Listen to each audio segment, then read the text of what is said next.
Alrighty, ladies and gentlemen, automotive enthusiasts from every single corner of the planet Earth, you've done it again. You pushed the play button on yet another... Kevin, another convivial episode of V8 Radio. Convivial? Yeah, man.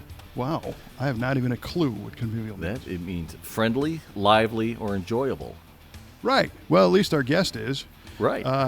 I'm Kevin Ooster, your host, joined as always by our esteemed co-host, Mr. Mike Huball Clark, and a very special guest, custom car legend, Mr. Tim Strange. How you guys doing tonight? Doing outstanding, buddy. Doing great. Thanks for coming on. Thanks for having me. Yeah, you're welcome. You're welcome. We've been wanting to do this for a long time, so I'm glad finally all the worlds collided. That's good. Right on. Or I'm the only one that answered an email this week. Yeah, there you go. Quiet. We just blame the spam folder normally. Mm-hmm. But before we get the V8 radio nonsense going normally, we have a tradition here where we start each episode with a trivia question and ask each other in the beginning and then find out the answer at the end as an attempt to bribe our listeners to hanging with us the whole time. Tim, were you aware of this? I was not. Cool. Great. So we'll give you a moment to think of something. It doesn't have to be hard. There's no prizes, so there's really nothing to win. But it's just something that we do. That's good because I didn't study. Yeah. No, Right on. I don't think you have to study much for this. So we'll start with Mr. Q-Ball. Mike, you got a trivia question you can throw at us? Yes, sir. I did my homework today. So, all right. Kevin and Tim, short, sweet, and to the point. From what production vehicle did the 1967 Shelby borrow its taillights?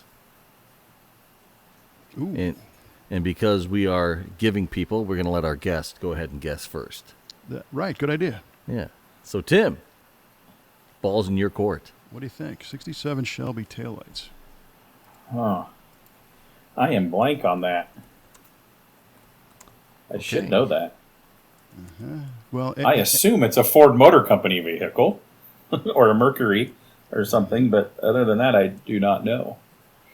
I was raised so Chevy bow tie at my household that when I got my first Ford Dually, my dad took him 5 years to ride in it, and I lived a quarter mile down the road from him. That's how. Yeah. Well, sometimes this show puts people out of their comfort zone, so, welcome. All right, so Tim says a Ford Motor Company product or Mercury. Yeah, that's an easy way to potentially get it right with a nice blanket statement. Right, so right. Good. All right, well done, Tim. Smart. You already know how this show works. Congratulations. All right, I will say that the 67 Shelby GT350, I guess, and 500 at that point, Yeah. the taillights are from a 1965 Ford Thunderbird.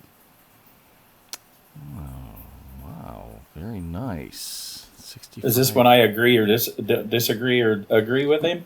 Well, everybody's on their own, so, I could see that now that you say that. I could see that. Right on. If I'm right. That's true. We'll find out at the end of the show, kids. Yeah. Okay, well, good.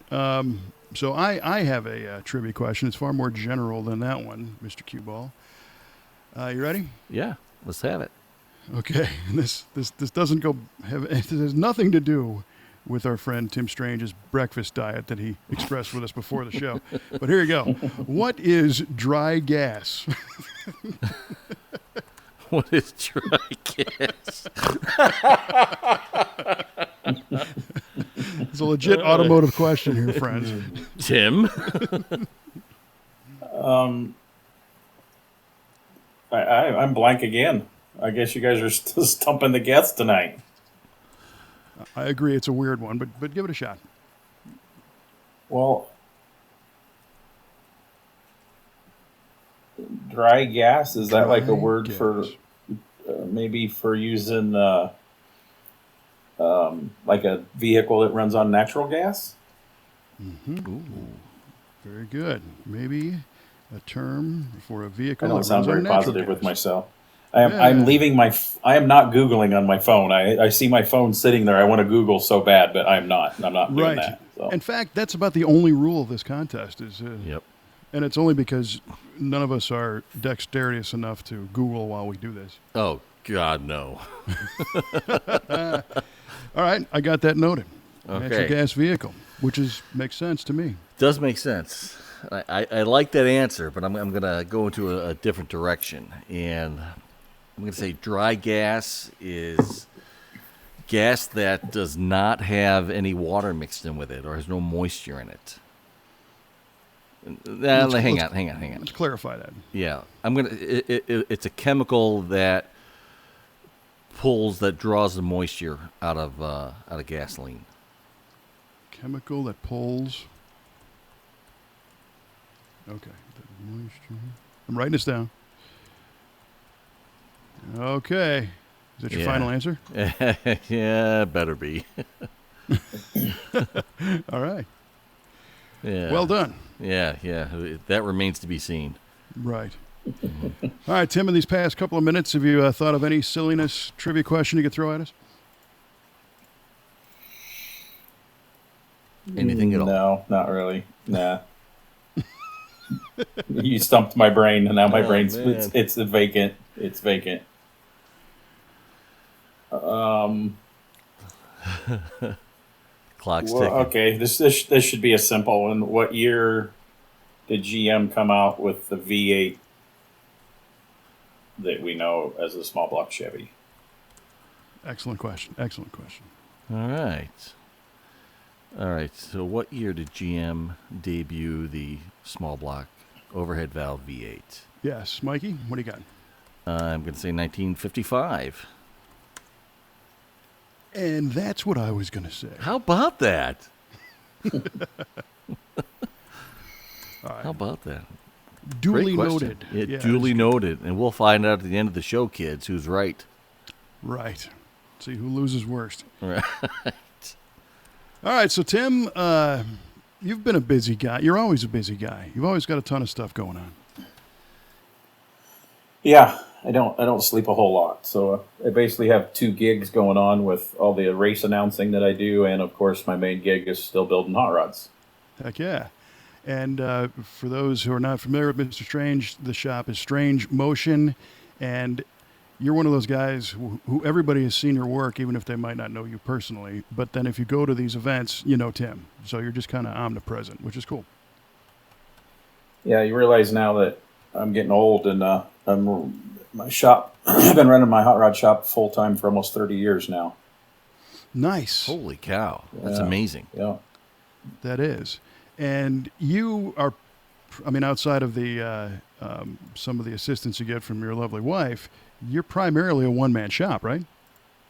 Yeah, I got a part-time guy that kind of comes, and right now he's in between main jobs, so he's coming during the day instead of some at nights. Oh, okay, I cool. basically work 2 shifts, trying to get enough done. I don't really want to hire help. So currently I have a buddy who's coming a couple days a week right now helping me because I got so much stuff going on in the shop, and usually I work on some cars during the day, and then while they're leading up to SEMA, I'd stop about 5:30 every night and put about 3 or 4 hours in on a Chevelle that me and my dad was doing together, and I've been so busy, I finally unloaded it out of the trailer 2 weeks ago from the SEMA show. Wow. 6 months later? Man. That's how busy I've been, because I need to, they're SEMA done. And it ran, but I haven't drove it yet, and I got to finish the trunk upholstery and some stuff like that and touch up a couple chips on it. Sure. So, yeah, and I only unloaded the Chevelle because I needed my trailer for something else. Yeah, right. I get that. Totally. Yeah. That Chevelle is super cool. That's a 65? Yeah. Yeah. And there's a whole story that my first car that I had when I was turned 16 was a 64 Chevelle, and that was the car that I first started winning national awards with when I was 19 at Super Chevy shows and Street Machine Nationals, and eventually sold it. And same time I had that, buddy in the next town over we ran around with all the time, went to races and stuff. He had a 65 Chevelle, and this is actually his 65 Chevelle that he still had and let me and my dad buy it. So Really? It's the car. yeah. Yeah, and then I found out there's some family from back home in Illinois that run junkyards and they drag race like third generation people. And I found out when I talked to them at PRI that their grandparents bought that car brand new. So that car's always been in a hot rod family since brand new. It's pretty cool. Yeah, third owner, but still hot rod people. Wow, small world. Holy cow. Yeah. That is very cool. I love hearing those kind of stories. Just the other day, we've got a 66 Fairlane in the shop that we've been doing some work on, and it required a carpet. So our upholstery guy pulled the carpet out and, of course, found some interesting artifacts under the carpet, one of which was a registration from 1968 and a couple of grocery store stamps, green stamp type things. Oh, yeah. Mm-hmm. And, of course, being a history nerd and inquisitive, I did a little research on the woman who was on the name that registered it in 68 and found out that she lived in Bell, California and worked for Southern California Bell, which was kind of weird. Wow.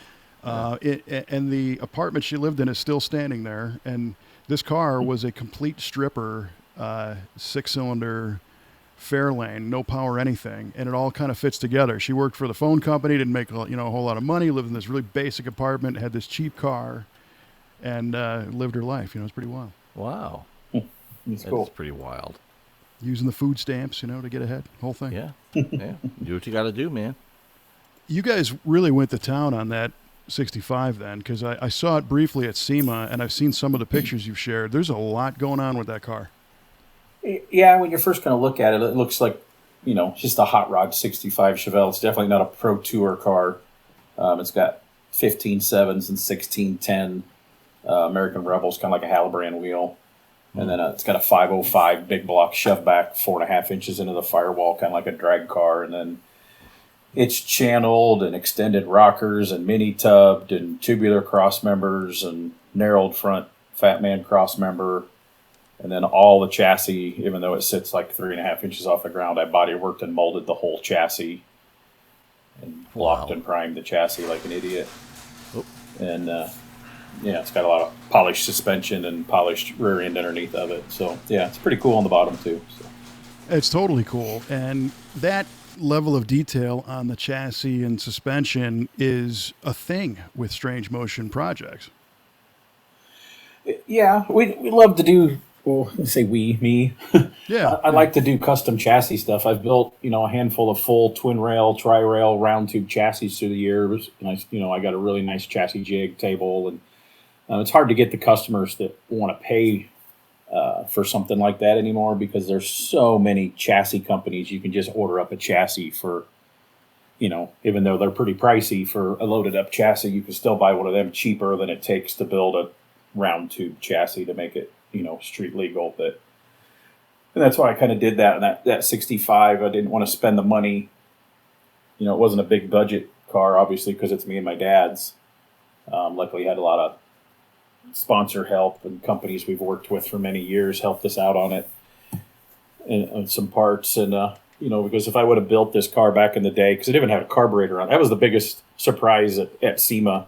We had it in the Royal Purple Oil booth that everybody's like, why is it got a carburetor on it? It's just because that's the way it would have been if we would have built a 60s hot rod. It was, that's it. Wasn't throttle bodies and injection, so we wanted to keep it carbureted and, fin valve covers and air cleaner and everything like that. And Impala seats, so we didn't want to just buy a chassis. Back in the day, I modified chassis because we couldn't afford. I used to make my own tubular A-arms and everything because I couldn't afford on my personal cars to buy A-arms and everything. Yeah. And thread all the tubes and weld them all together and everything. And so that's kind of why we did it. And my dad always put Impala bucket seats in all of his Tri-5 Chevys that he built. So it's got Impala buckets in it. And I always remember that the couple cars that he built when I was younger had like Kmart clear plastic floor mats in it, probably because he ran out of money and those were cheap.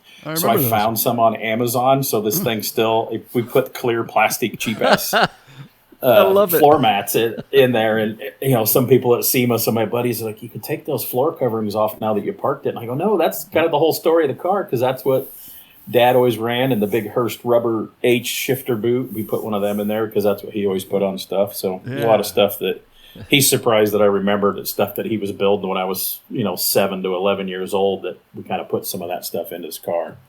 That is super cool. So today is is he still geographically close to you, or?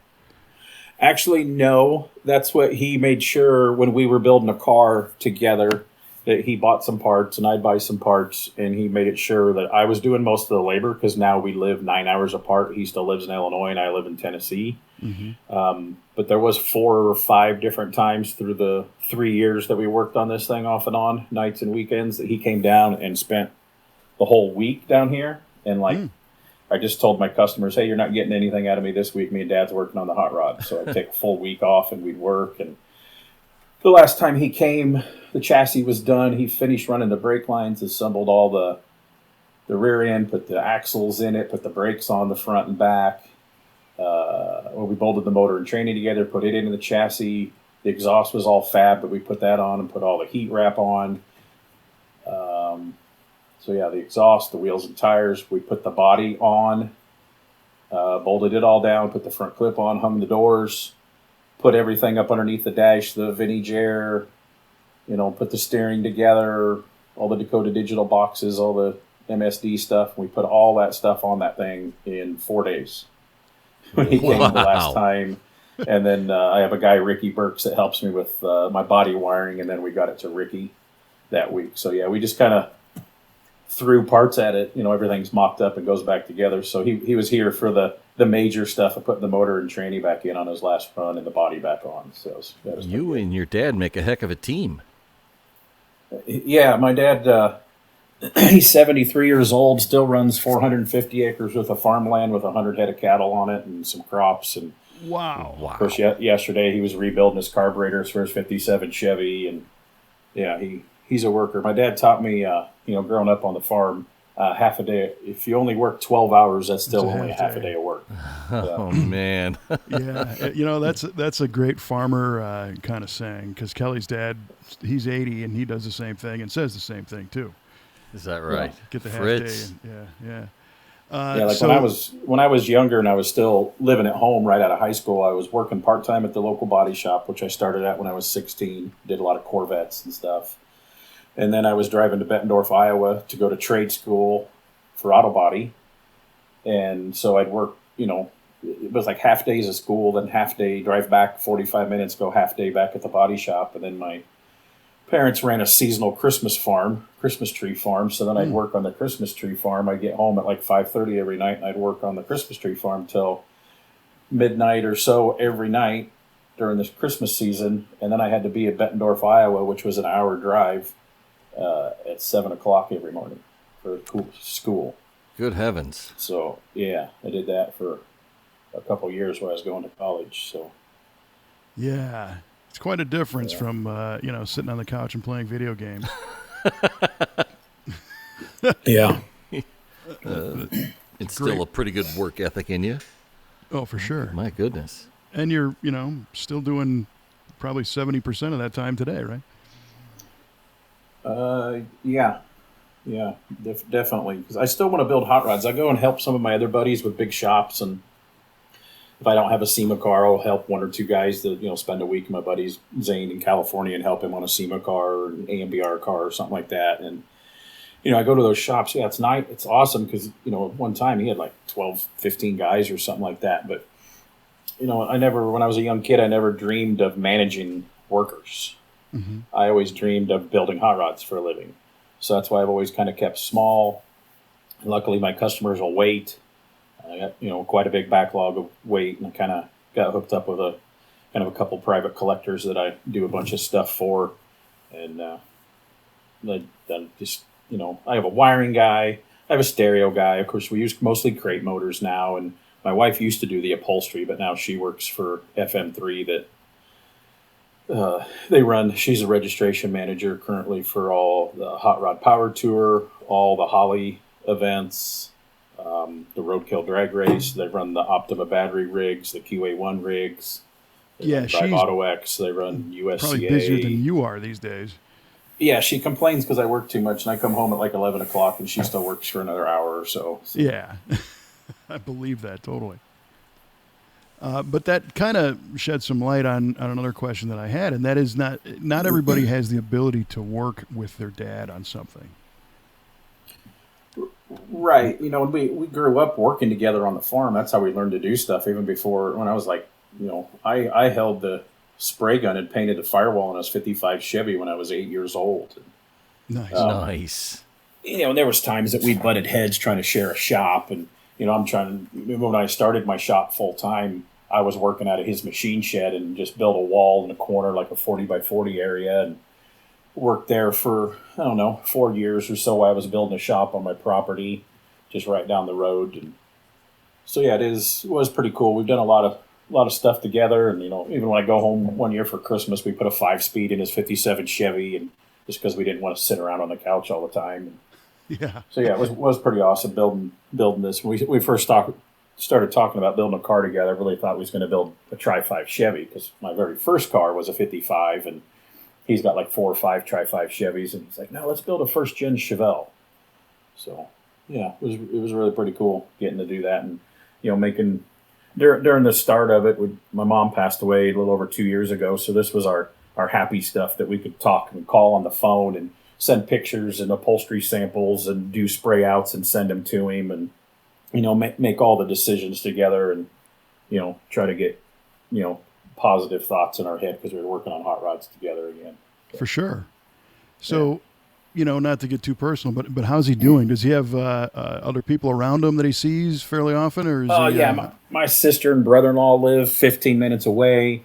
My niece comes by almost every day because she teaches ag at the local community college, so she drives by his farm, 5 days a week, and she's got cattle on the farm too. So Nice. And he just got a new puppy, so that's his new best friend, his new Shadow. So Nice. yeah, Man. so yeah, he's good, and he's got local buddies to help him on stuff. They'll work on the hot rods together, and another local kid will come, and when they change the transmission in another car, a kid came over and helped him. So yeah, he's always got people around.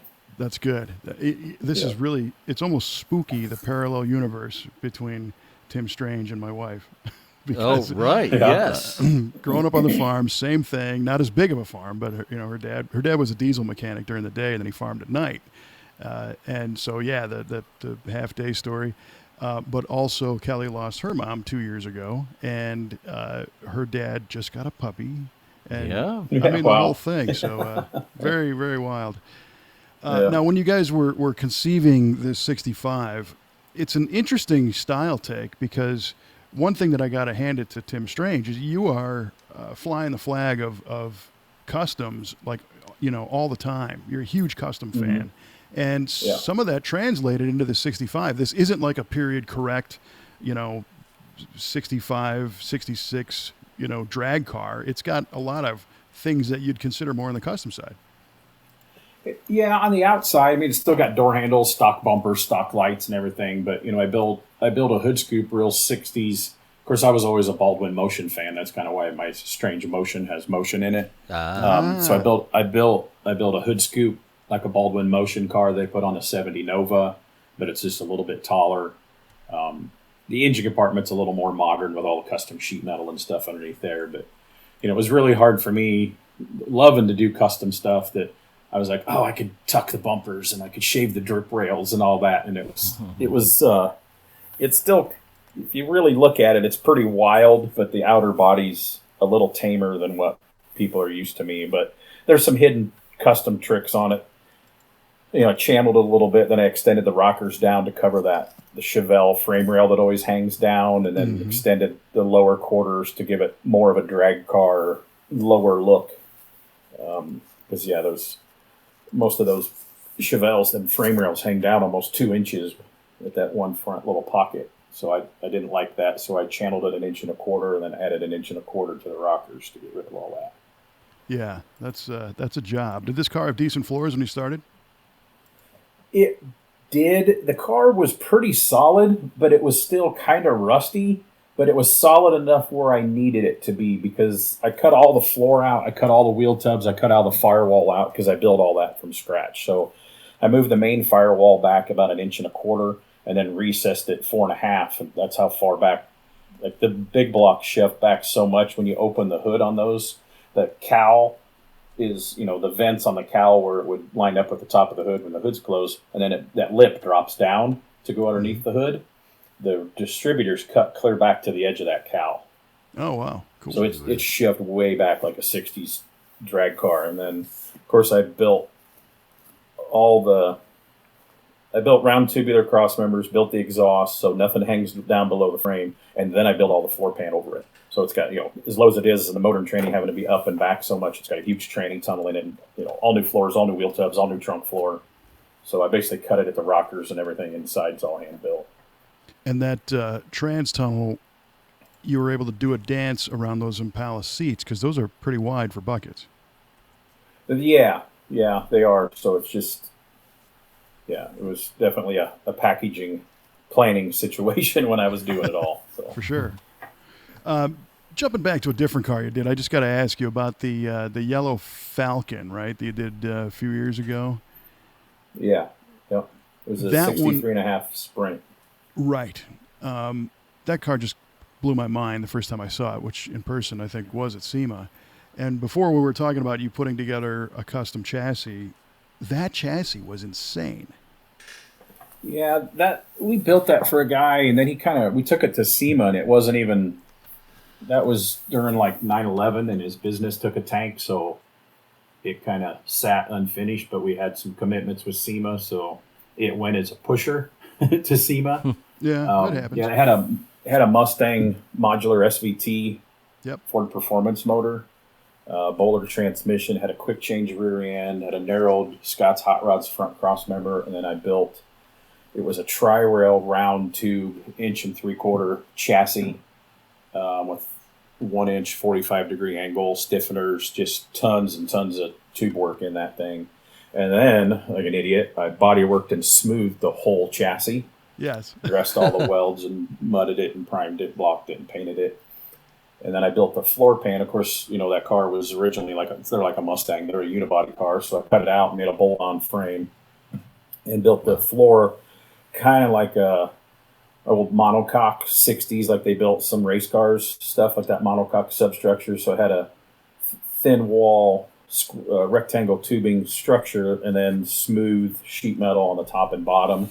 And then I filled that cavern with like foam and sound deadening and stuff. So it was a crazy stiff. I never did weigh it. I don't know how heavy it was. Yeah, because had sheet metal interior, sheet metal headliner, and instead of shaving up all the bolts and everything, I made like exposed fasteners, like recessed tubing, and put Allen cap head screws even to bolt the bumpers, bolt the headliner, bolt the body.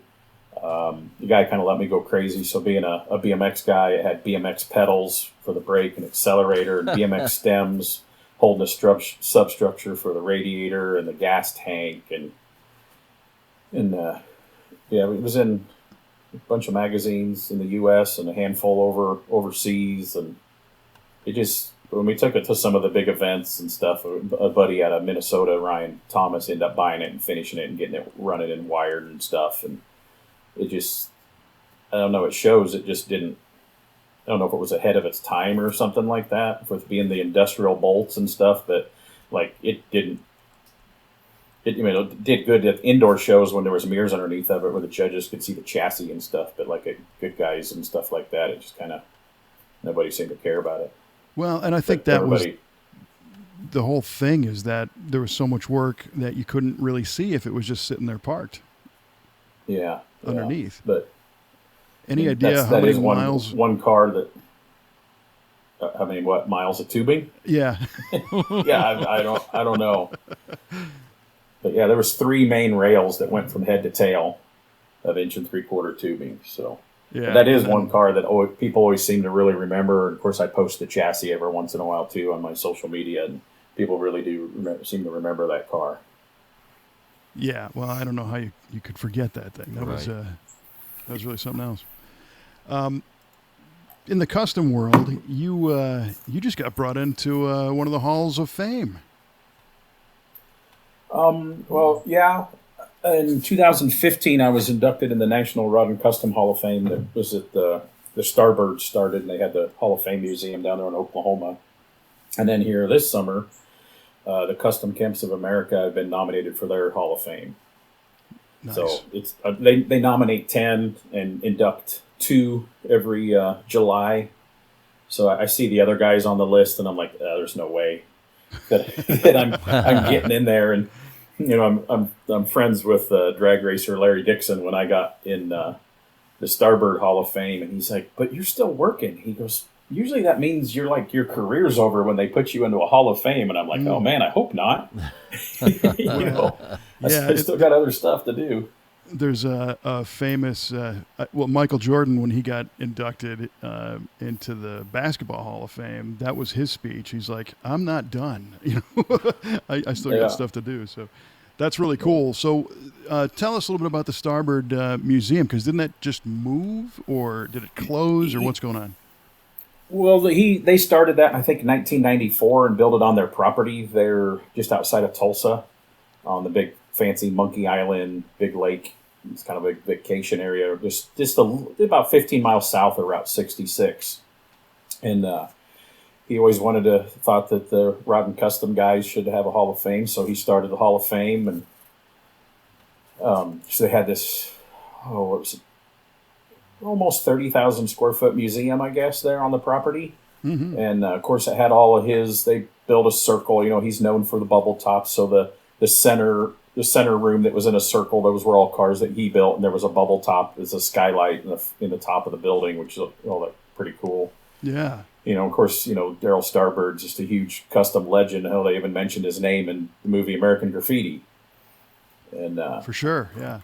Yeah, and so he started the Hall of Fame, and they started doing an induction. And there, the first handful of years in the 90s, I think they put like 10 in a year to get all the, the Barrises and the Winfields and the Boyd Coddingtons and all those guys in there.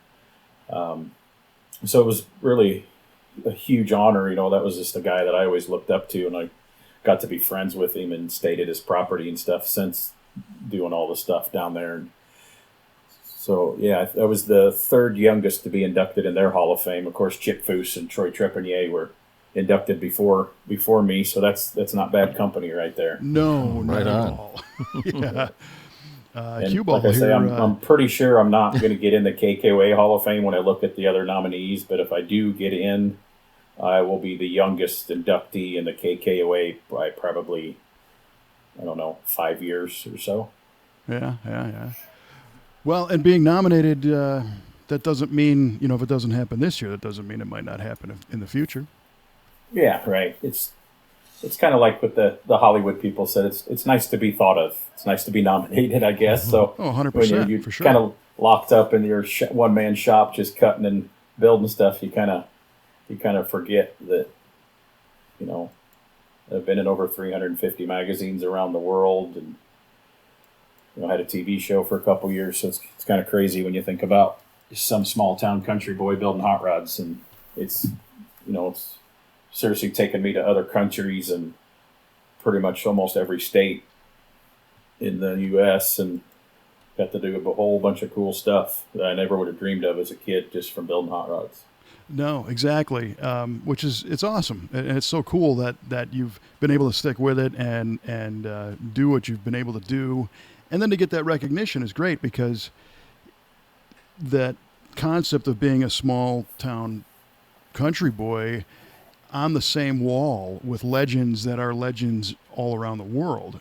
These guys are legends. When I no told matter my who you guidance counselor at high school what I wanted to build, he said, "What do you want to do?" And I worked at the local body shop just 3 blocks from the high school. And I go, "I want to build hot rods for a living." And he seriously laughed out loud. Nice. And he goes, "Well, you can't do that for a living."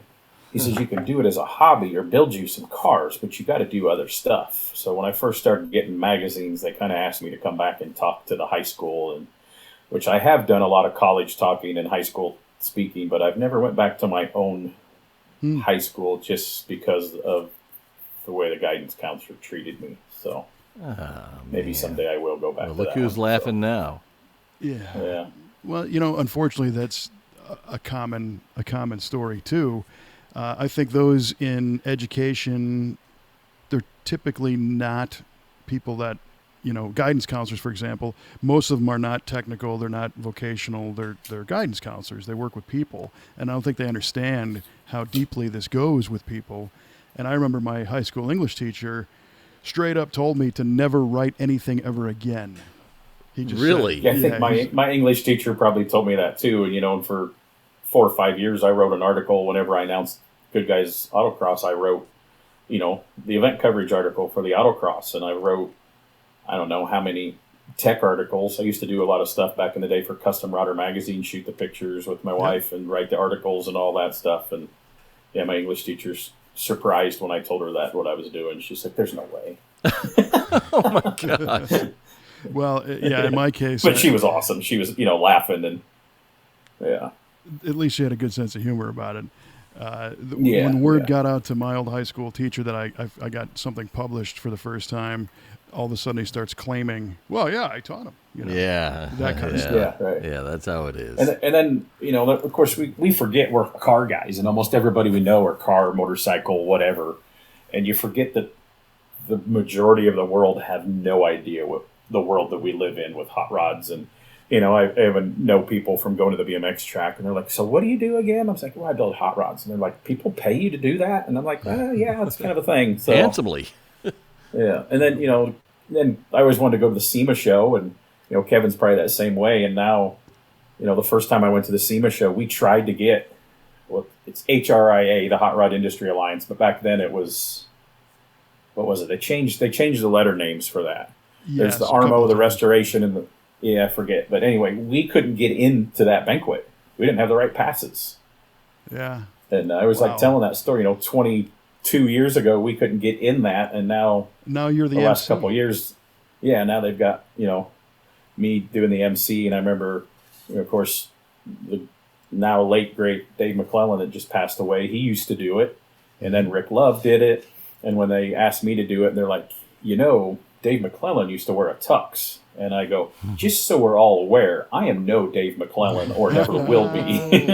So, yes. But everybody's been posting stories about him this week. And it was like when I hosted my first HRA banquet a couple years ago, and then I ran into him either right after in the bathroom or the next day or something, and he told me that I did a very good job. And I was like, that was pretty amazing coming from somebody like, he may have just been nice to me, but well, I had the good fortune of working with Dave for a few years, and the same way, I've had the good fortune to be able to do some events that he has done in the past, and there is no comparing him to anybody. You could never follow that act, and there's no sense in even trying. But if he told you that you did a good job, it's because you did. Dave he was never a guy to sugarcoat stuff, and he believed in extending some credit and some compliments where they were due, because he knew that matters, and it made you feel good. It probably gave you some confidence to press on, and that's good for everyone. So that's really cool.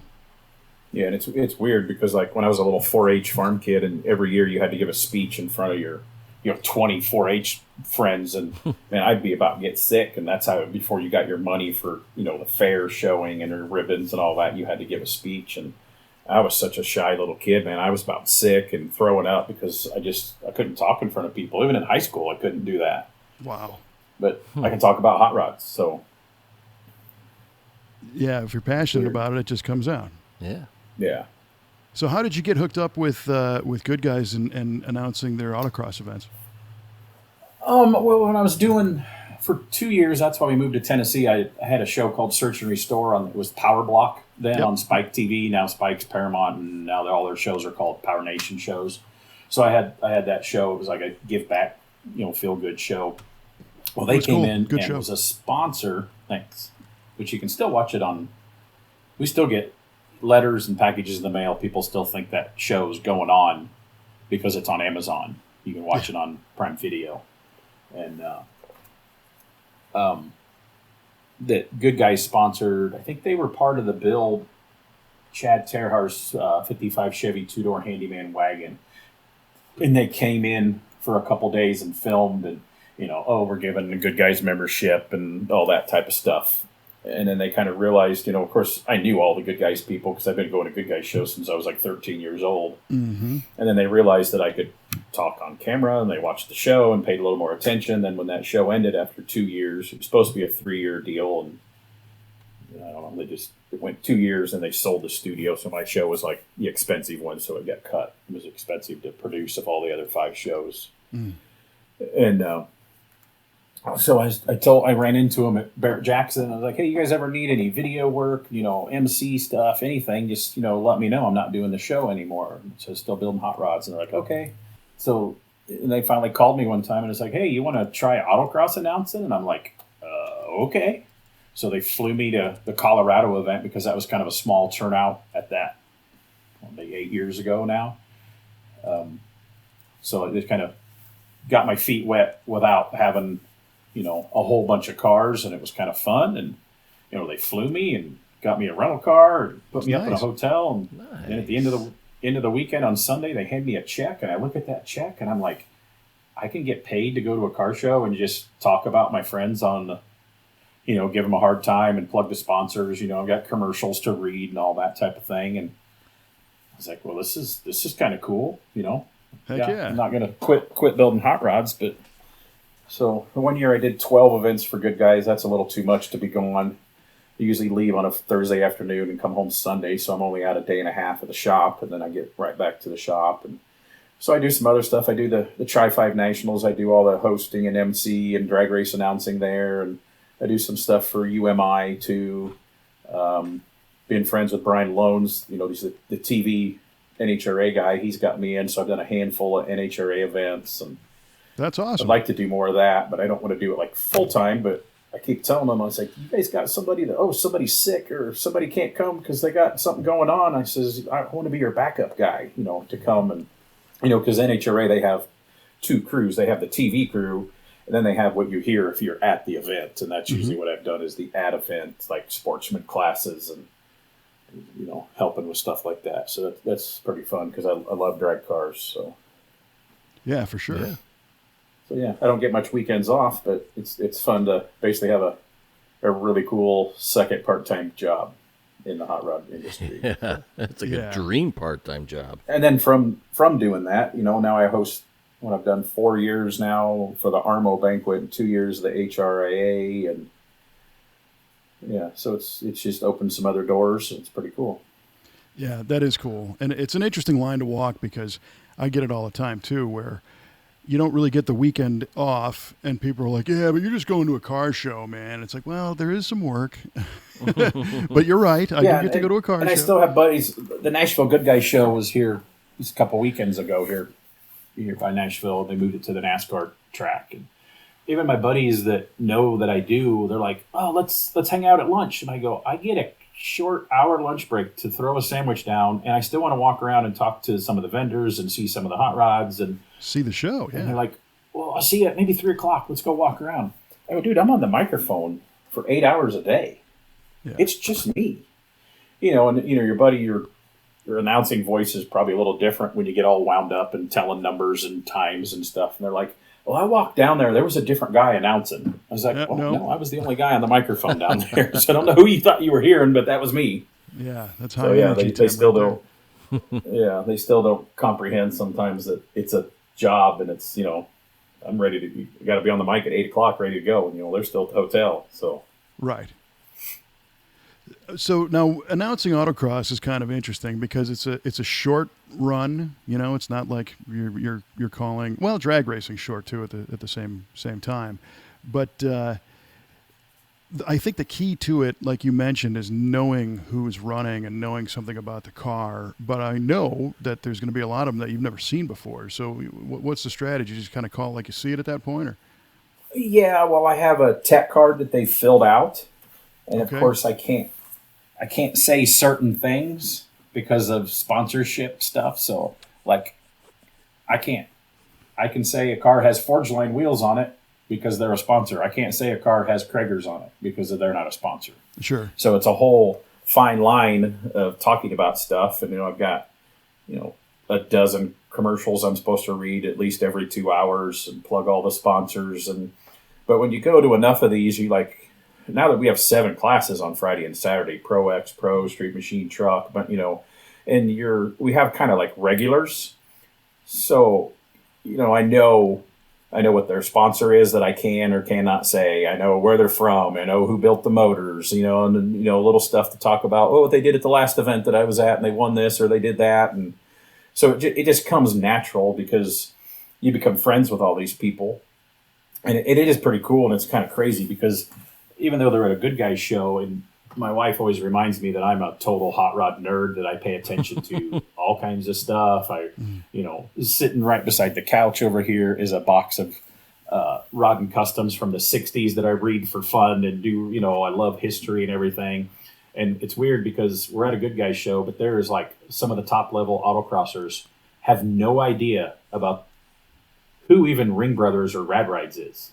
Yeah. Oh my gosh. And then the same thing, there's the high-end hot rod builders. They think we're just over here doing a circus show until Columbus when they have to run their cars, 2 laps for Street Machine of the Year contention. It's a different and they come story, over man. and treat it like a circus sideshow.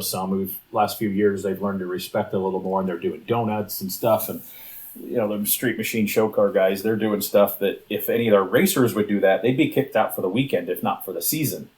Right. There's just a whole bunch of rules and everything. So it's really pretty crazy that there's so much going on that a lot of people they go through life with blinders on and they only pay attention to what they're doing. And I pay attention to everything. Like I went up to the Holly Fest where they do this Grand Champion thing that my wife puts on. And, the Grand Champion, they're mostly autocrossers. So they autocross, they have to road rally, they road course, they have to go down the drag strip and then speed stop. So I'm sitting there and watching them on Friday night because I got buddies there and I'm not doing any announcing there. And I asked the one guy, I go, why do you hate the guy that you were paired up going down the drag strip with? And he goes, why do you say that? I says, you double bulbed him. He goes, what's that mean?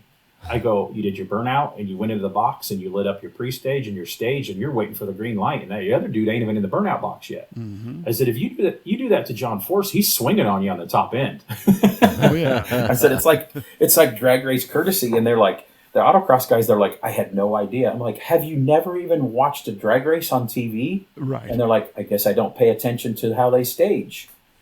And I was like, okay. So I just thought that was really weird. They're just autocrossers, and they pay attention to autocross. And well, in a way, that's really cool because the sport is big enough to where you can be consumed with just one aspect of it, and not be exposed to the rest. But on the other side, it does kind of suck that people are missing out on all kinds of other cool things.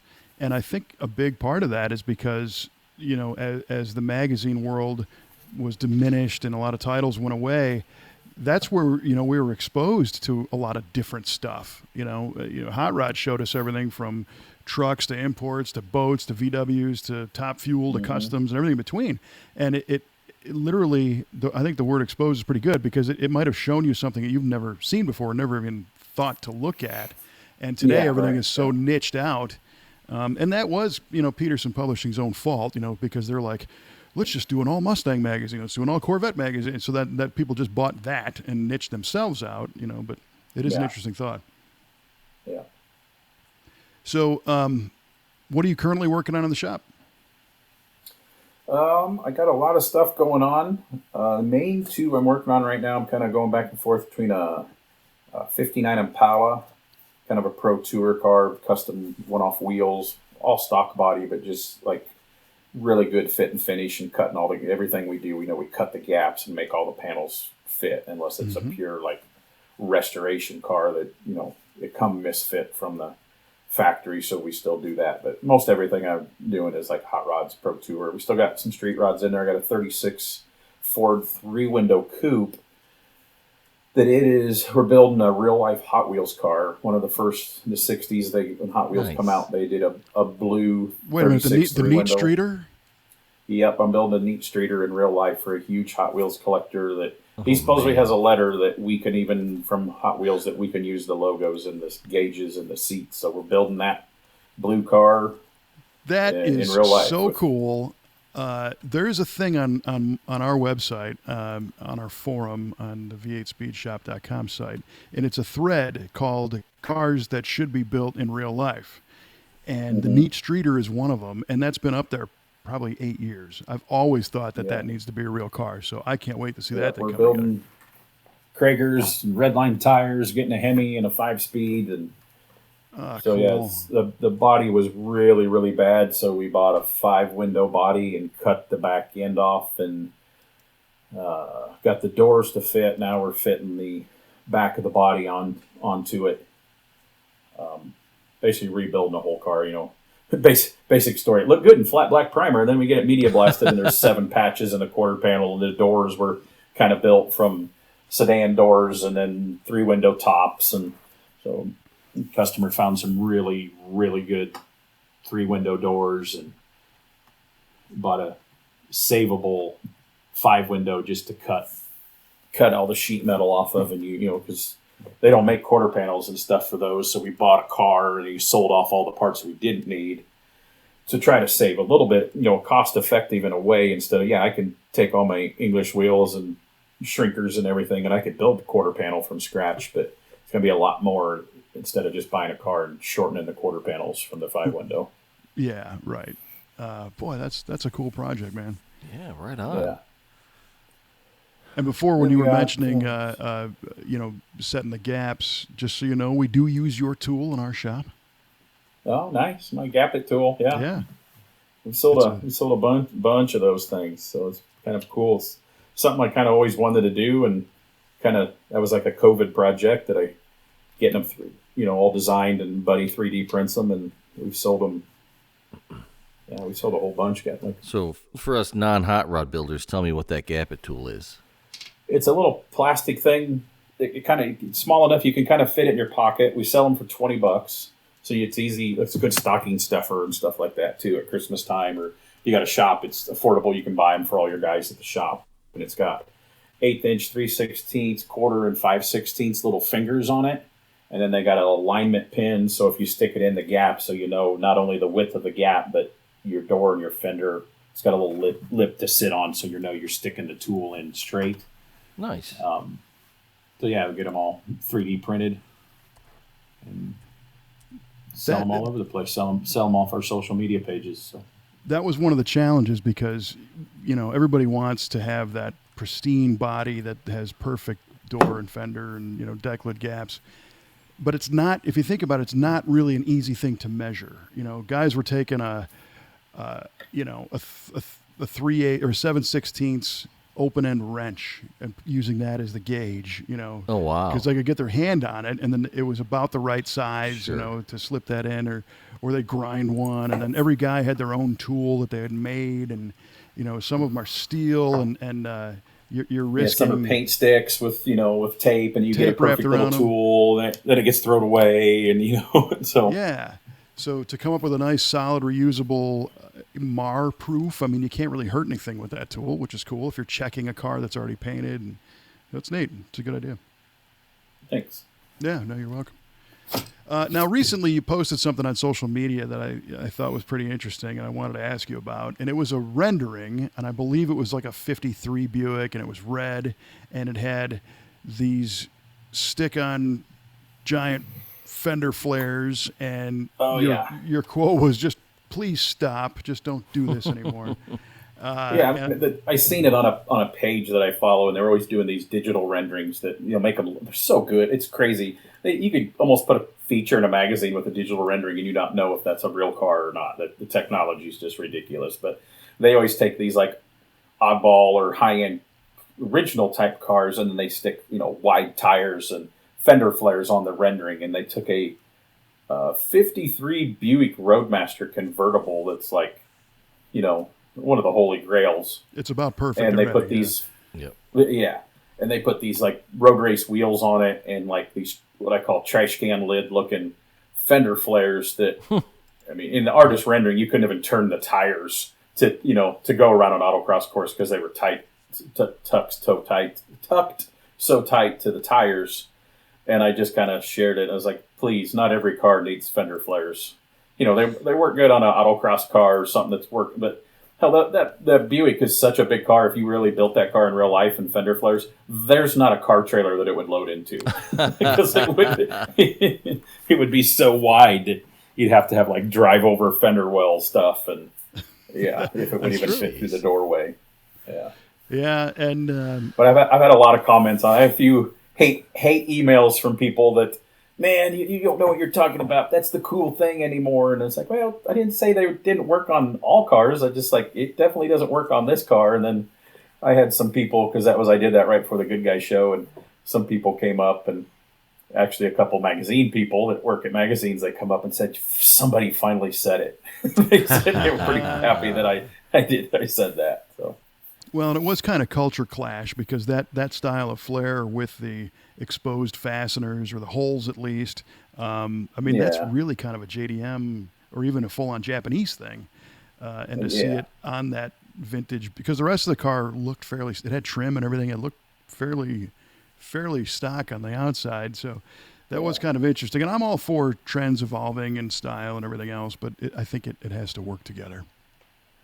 Yeah, what's they say? You see some cars, money don't buy taste, and that would definitely be one of those cars. If somebody did that with a Buick Skylark. Oh my gosh! At least it is just a rendering, and I find that you're right. Yeah, it's fun too. I'm in a couple of model car groups on Facebook, and guys are building crazy stuff with models because they can, and it's cheap, and it's like. I love it when somebody's like, well, I took this F-150 and I smashed it together with a 65 Chevelle, and it didn't work, but look at it, it's pretty cool. Yeah. So I know that I appreciate you coming on, and our paths cross all year long and see each other at different events, and it was just good to finally get a chance to sit back and rap for a little while, so I appreciate you joining us. Yeah, I'm honored to be on here. So. Honored's a strong word. Yeah. Yes, it is. You're going to rethink that quickly. Yeah. Now, if we could just do some hosting stuff at SEMA together, that would be pretty fun. That would be fun. That would be a lot of fun. See if we can make that happen.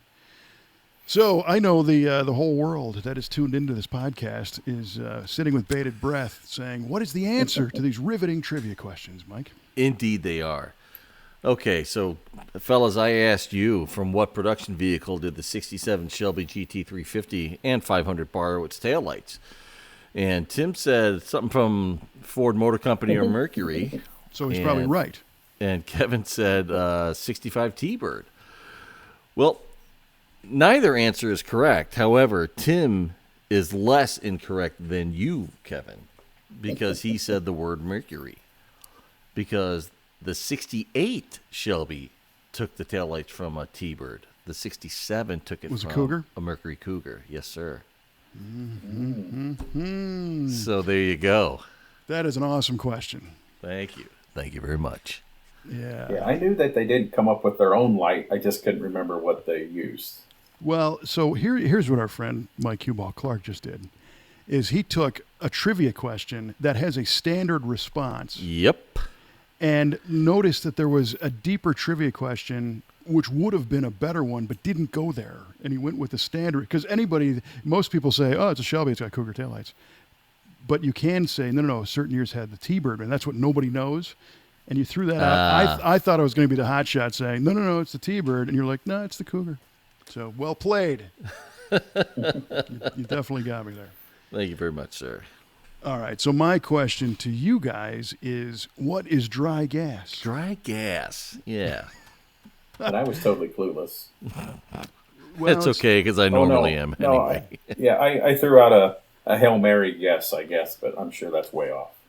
Well, you said maybe it's a term for a natural gas vehicle, which, kind of makes sense. Natural gas doesn't really drip or run. Mikey said it's a chemical that pulls the moisture out of gasoline, which that would probably need some clarification because gas is wet, which is moisture anyway, right? So it's not the water. It's not water. Yeah. Yeah. Well, the correct answer I'm going to give to Mr. Q-Ball Clark. Oh, man. And I recently saw a photograph from, I think, 67 or so, and it was a Sunoco gas station somewhere in Pennsylvania or something, and it was in the wintertime, and they had a sign saying, we have dry gas, and it was a winter formula that already had, I'm guessing, some kind of alcohol or something in it that, Right. Has an kept the affinity for the moisture, water. Yeah. kept the water out of it. So there you go. Congratulations, man. Hey, thank You're you a very winner. much. Hey, look at me. I'm a big winner. Yeah, right on. And then, But of course, people back then I think were smarter. I've seen that meme online. They could put that in front of a gas station now, and most people couldn't understand it. Kind of like back in the day, the owner's manual used to teach you how to adjust the valves on your car. Now they tell you don't drink the battery acid. right, exactly. It's a different world we live in. So yeah. Yeah, well, today it would be like, how do you use dry gas in a Tesla?